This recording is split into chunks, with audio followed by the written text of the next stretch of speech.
Most people of sound mind and body will recognize the fact that the Range Rover is properly brilliant.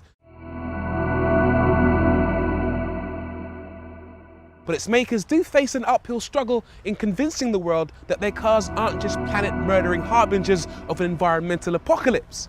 But they do have a solution to that slight image problem, and here it is. This is the Range Rover Hybrid. My first impression, visually, this thing is typical Range Rover. Big, aggressive, imposing. It's the kind of car you can drive and not worry about people harassing you. Because basically, if you have one of these, you're gonna be a politician, gangster, drug dealer, farmer. Basically, somebody with access to money and guns. But let's holster that gun talk for a second, because this hybrid model is designed to be nice. It's designed to address the Range Rover's image problem by promising better fuel economy and lower emissions. It's kinder to Mother Nature.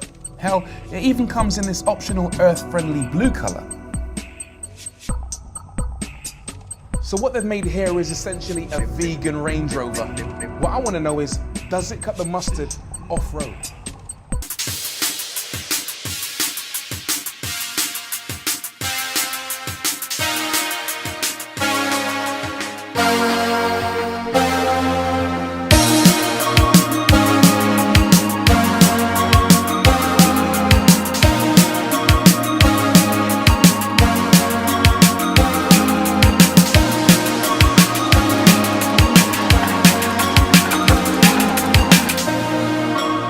Well, it doesn't just cut the mustard, it absolutely annihilates it. This is a Range Rover by name and a Range Rover by nature.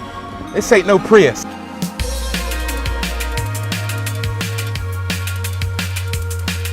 This thing does the business out here in the mud and the grass and the water. And the funny thing is, it's the same as all Range Rovers really, in that you're going around this quite inhospitable terrain, and yet it feels like you're just driving around on a normal road. There's no pressure. It doesn't feel like this is beyond the car's capabilities. I've got a stretch of water coming up now and I can just put my foot down. I'm driving through a river at 20 miles an hour, and as you can see, easy, easy. And back out again. The hybrid model loses nothing to the standard car. It has the same 900mm wading depth, the same dynamic terrain response technology, the same height adjustable suspension, and the same incredible ability to go wherever, whenever.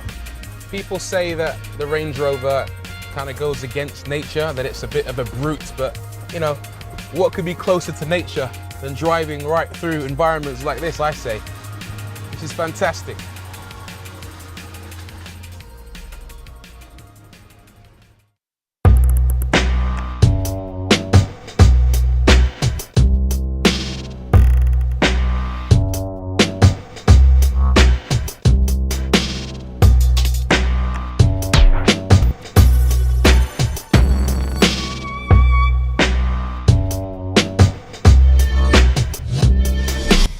So we've just seen that this is a true Range Rover and it can handle any weather and any terrain. But to be frank, that was never going to be this car's biggest Achilles heel. The biggest problem with this car is how it copes with everyday life, and I'm happy to report that it can cope with anything that the yummy mummies of Chelsea can throw at it. It's a better city car than any previous Range Rover. The hybrid is powered by a 3-litre turbo diesel engine mounted up front, along with a 35 kilowatt electric motor, both of which are mounted to their own individual clutches. The combustion engine and the electric motor can work together or operate in isolation to drive all 4 wheels of the car at once. The car's actually at its most impressive when you engage EV mode. You press the button down here on the center console marked EV, and it can cruise around at up to 30 miles an hour using only electric power, no diesel whatsoever, assuming there's enough power in the battery. If there isn't, there is a cheat mode that you can engage. You can actually park the car up, put it in park, and rev it at about 2,000 RPM, and that will actually send power back into the battery to get you going again in electric only mode.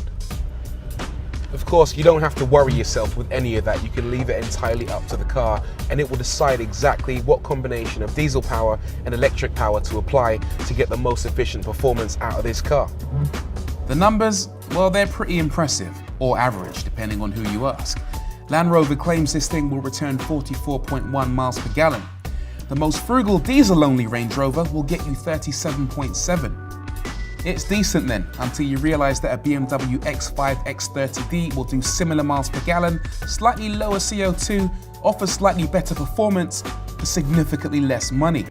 And money's a real sticking point, because while the X5 delivers all of that for £60,000, the Range Rover Hybrid costs, well, it costs £100,000. And whatever way you cut it, that's a lot of bread. Part of the Range Rover's image issue is the fact that people don't think it belongs in the city. It's a bit big, it's a bit incongruous with people's surroundings and city life. But you know what? It's actually not that bad. It does a lot to actually get around those issues. First of all, it's got cameras all around the car that show you exactly where you are in relation to your surroundings, so you're less likely to run into things or people. Also, it's got this automatic parallel parking feature, so it will find a space large enough for the car and actually park the car inside it automatically. And in terms of driving around, well, it's actually not that bad. The car isn't that much larger than, say, a big estate.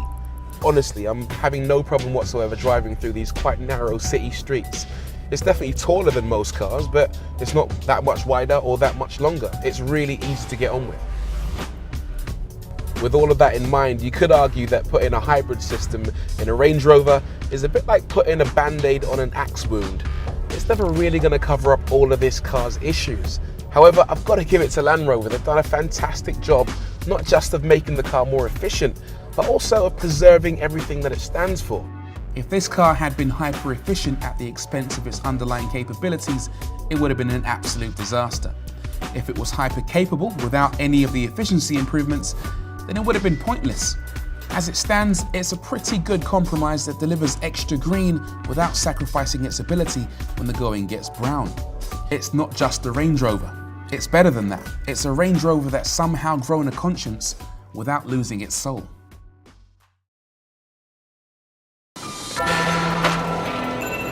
What is that? There goes some beef. I'm gonna put it into vegetarian mode so I don't disturb him. He doesn't charge at me. Easy boy. On another day, he'd have been lunch.